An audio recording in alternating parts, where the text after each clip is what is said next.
get over this hotel, Chief Inspector Bufflehead. It's fantastic. It's for the birds, if you ask me, Widgeon. But, sir, ducks are birds. Welcome to Fabulous Treetop Hotel. I am Obi, should you need assistance. Now, where is Dr. Von Scoter? Wasn't he supposed to meet us here, Widgeon? Yes, sir. So we could escort him to the World Science Conference. Can I interest you in a jeep tour to Mount Kilimanjaro? Special price today. We didn't come to Kenya to be tourists. Let's find out what room he's in. The desk clerk isn't here. He had to, run an errand. What room is Dr. Von Scoter in, please? Room 101. Right across from Dr. Eiderstein in room 102. Dr. Eiderstein? That's a coincidence. My auntie is a good friend of his. I wonder if she's here. You can't go anywhere without thinking you're going to run into your auntie. Willard, what are you doing here? Auntie! Inspector Bufflehead, I'd like to formally introduce you to Miss... Yes, your little auntie. How quaint. Inspector Bufflehead and I are here to escort Dr. Von Scoter. I'm afraid you are too late. Both Dr. Eiderstein and Dr. Von Scoter are missing.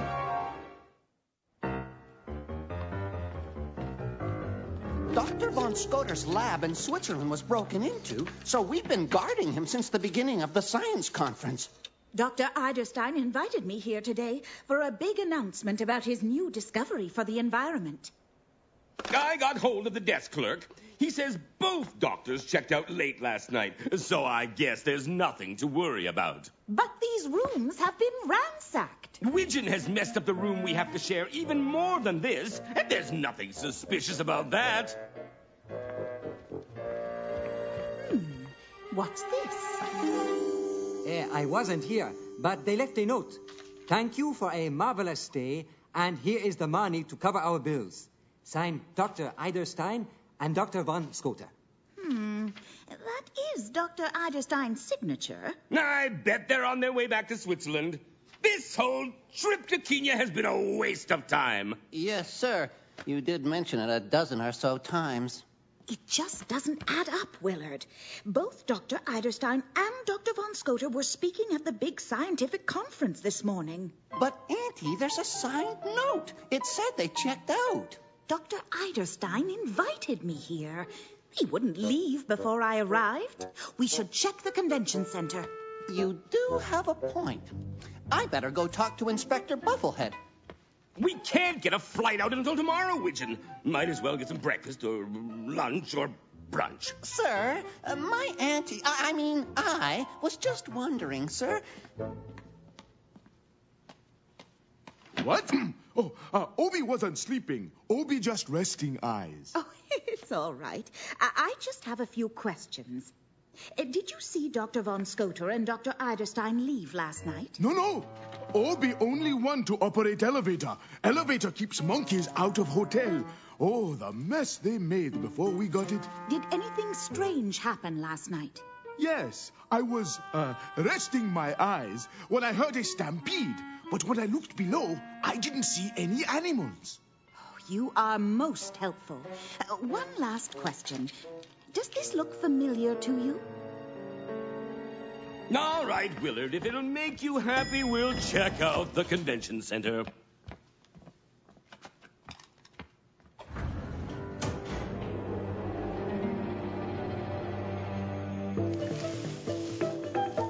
Yes, both Dr. Eiderstein and Dr. Von Scoter were scheduled to speak this morning.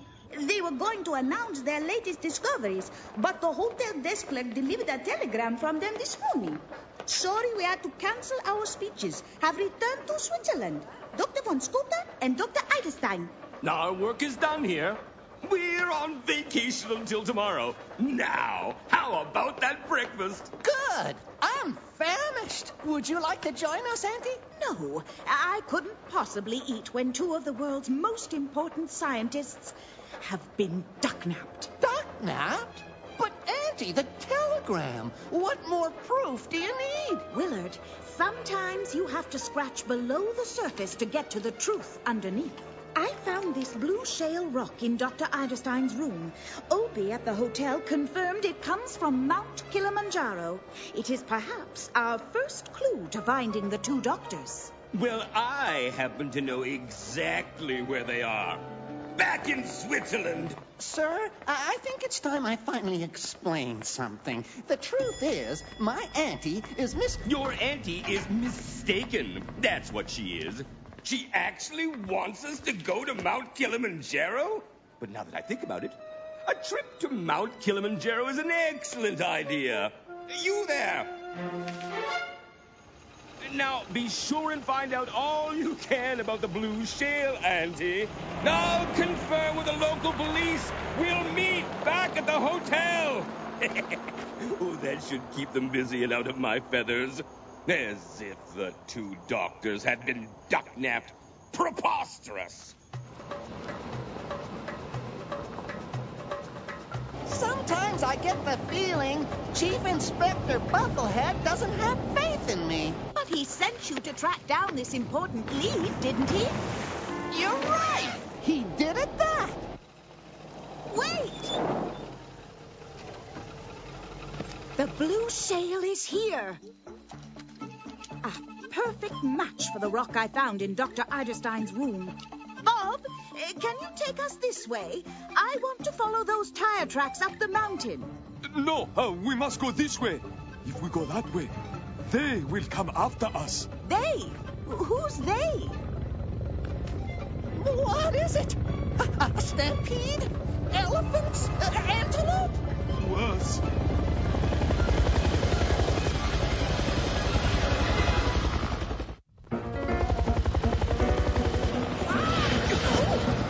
Bob, I don't understand. How can you sell tours up the mountain if the helicopter always keeps you away? I don't go this way. You must have called the police. What did they say?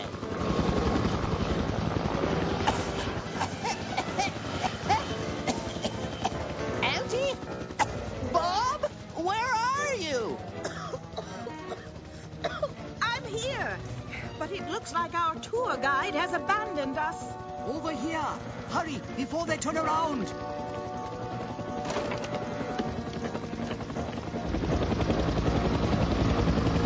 Welcome. My name is Muluwani.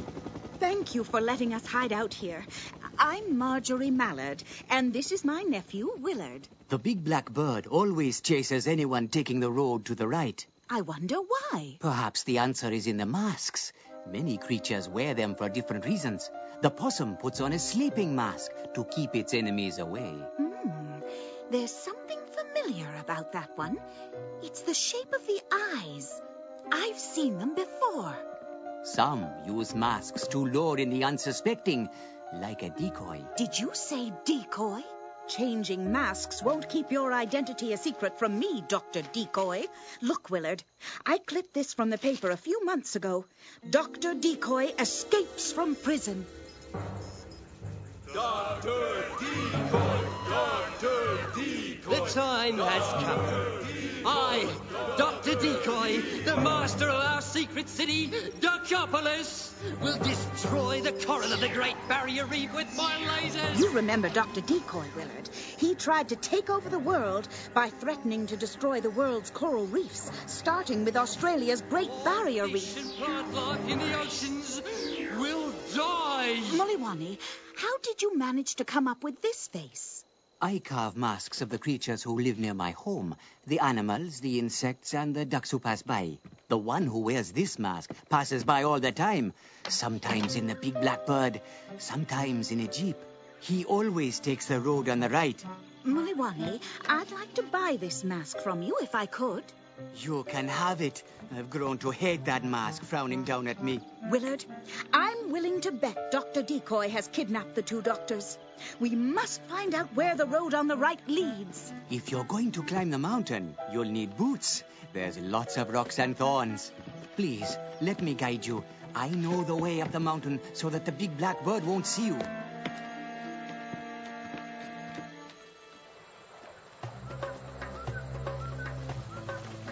Now, we hike up Mount Kilimanjaro. We must be careful, because we only have the rocks to hide behind.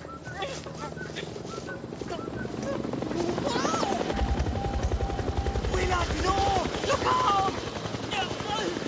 Did they see us? No, the helicopter kept going. It's flying around the top of the mountain. That's odd. It's not coming around the other side. It never does. Now we must hurry before it comes back. Did you know that Kilimanjaro is the highest mountain in Africa? It rises 19,565 feet. If I didn't, I know now. Whoa! This blue shale is clogging up the treads of my boots. Yes, it gets stuck everywhere. You can always tell the mountain climbers from the blue shale they leave behind. If that's true, then the blue shale I found in Dr. Von Scoter's room means Dr. Decoy is hiding out somewhere on this mountain. But Dr. Decoy can't have a base on the mountain. He'd need lights at night, and lights would be visible for miles. Good point, Willard. But remember what I said before. Sometimes you have to look below the surface. Do you mean in general you have to look below the surface? Or do you mean below the actual surface? It turns out both in this case. But how did you know? In the words of Sherlock Duck, when the obvious is eliminated, only the improbable remains. If the base can't be on the mountain, it has to be in the mountain. Maliwani, please take Willard back to town the quickest way possible. Willard, get Inspector Bubblehead and the police back up here. Hurry. I've got to sneak inside and see if I can find the two doctors before this door closes. Be careful, Auntie.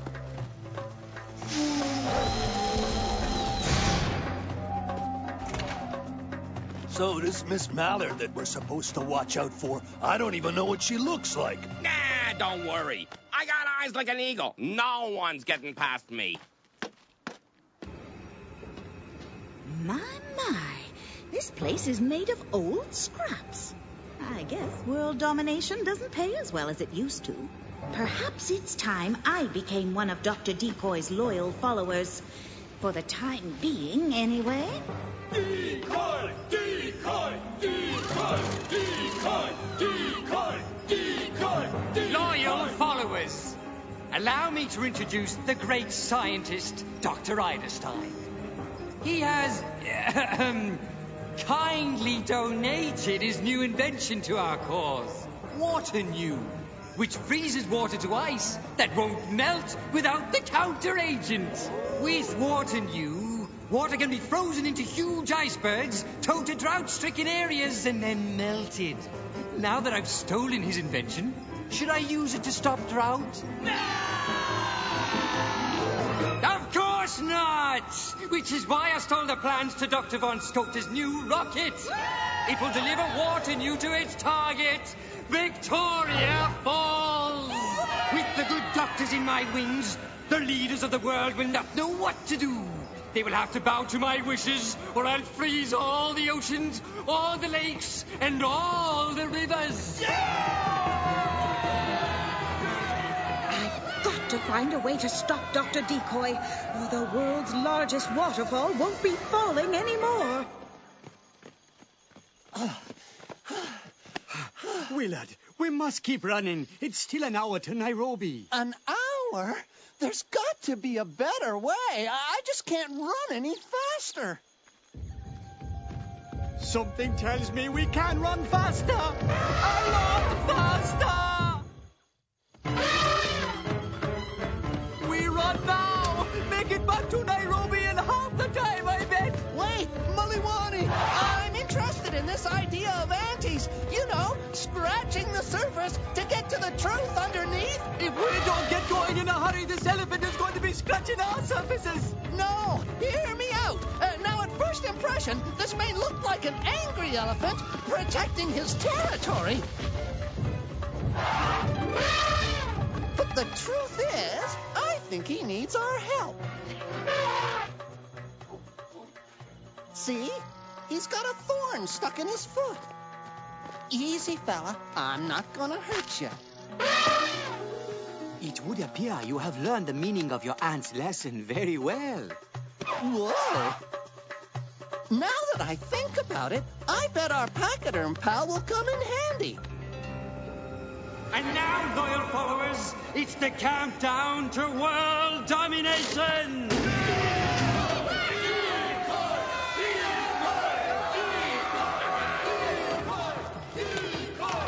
Start the countdown!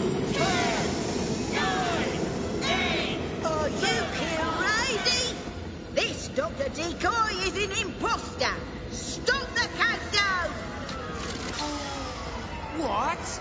That's the imposter! I'm the real decoy! Keep going! 10, 9, 8... I said stop! And I said go! Stop! Go! 9, 8... Don't panic! This thing is blasting off right now!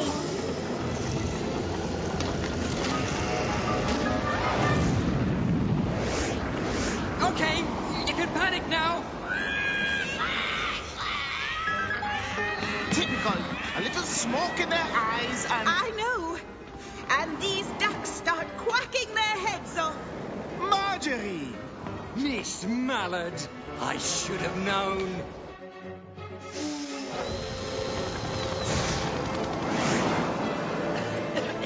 Victoria Falls, here we come!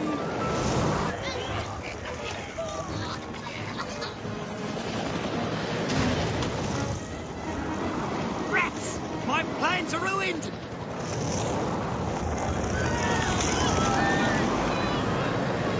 Uh-oh. I think this is what they mean by sitting ducks.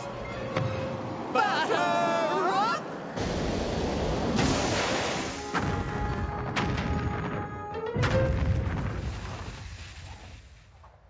Bravo! Well done. Oh, 3 of you. Marjorie, look! Decoy's followers. They're getting away. Don't worry. I know how to catch them all. But we must get back to Nairobi. Well, in that case, all aboard!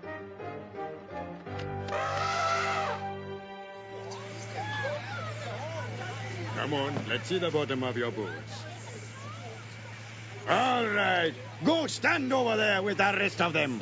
You were right about the blue shale. All of Dr. Decoy's followers have it stuck in their mountain boots. Yes, but we still haven't been able to nab Dr. Decoy. I have one more place to check.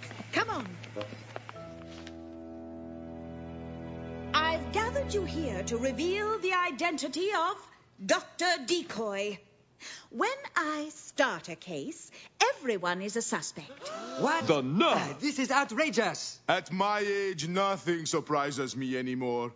But as I collect clues, potential suspects are eliminated.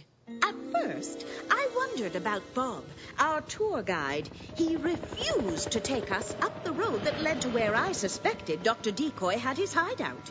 He knew the black helicopter would come. And when Willard asked if he had called the police, Bob disappeared.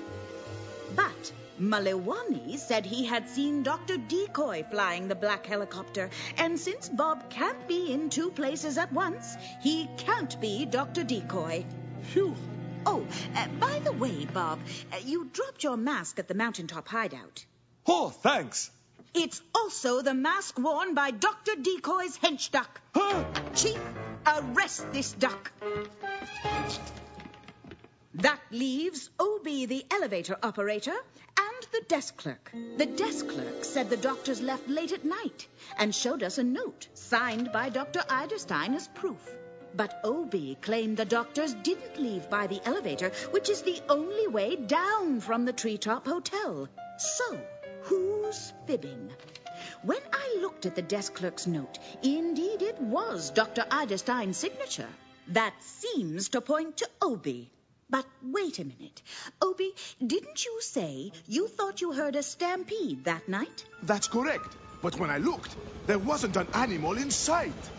What you heard was not the sound of animal hooves, but a helicopter. Obi didn't see the doctors leave by the elevator because Dr. Decoy flew them away from the rooftop. So, let's look at this signed note.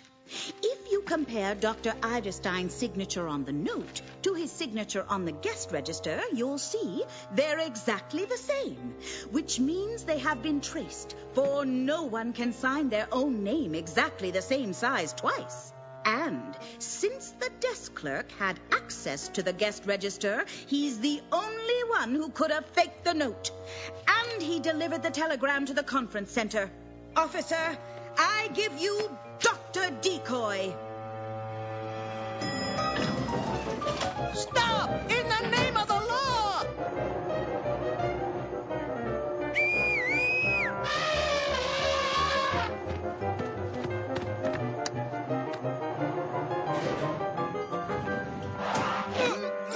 Let go! Let go! Don't! Let go! Gotcha! What are you up to now, Widgeon? Still looking for the not missing doctors? I can't believe you and your auntie actually thought they were duck-napped when all the evidence shows they are safely back in Switzerland. See? Just like I said, safely back in Switzerland. But how? It's like my auntie always says, Inspector Bufflehead. Sometimes you have to scratch below the surface to get to the truth underneath. Hey! You can say that again, Willard.